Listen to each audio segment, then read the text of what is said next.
আসসালামু আলাইকুম। আমার হাতে একটা ফোন দেখতে পাচ্ছেন, এমআই নোট 13। তো এটা 4G সিরিজের। এটা ডিসপ্লেটা হঠাৎ করে আপনি দেখতেই পাচ্ছেন কালি ছেড়ে দিছে। তো এই ফোনগুলো এখন আমাদের কাছে অ্যাভেলেবেল বেশিরভাগই আসতেছে।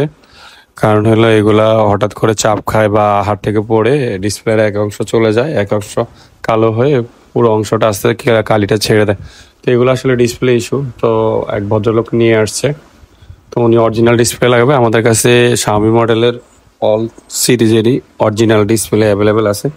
আপনারা চাইলে আপনাদের সমস্যাগুলো আমাদের সাথে শেয়ার করতে পারেন এবং দাঁড়াই থেকে আমাদের শপে এসে সরাসরি কাজগুলো করায় নিতে পারেন। আমাদের শপ অ্যাড্রেস মোতালে প্লাজা, লিফটের 2, ওয়েস্টার্ন টেলিকম 2। আমি আবারও বলতেছি, আমাদের শপ অ্যাড্রেস মোতালে প্লাজা, লিফটের 2, western telecom 2। 100% original authentic display আমরা সেল করে থাকি। আর আপনি চাইলে যাচাই বাছাই করে তারপরে আমাদের কাছে আসবেন এবং দেখে বুঝে আপনার সার্ভিসটা নেবেন। ধন্যবাদ। আসসালামু আলাইকুম।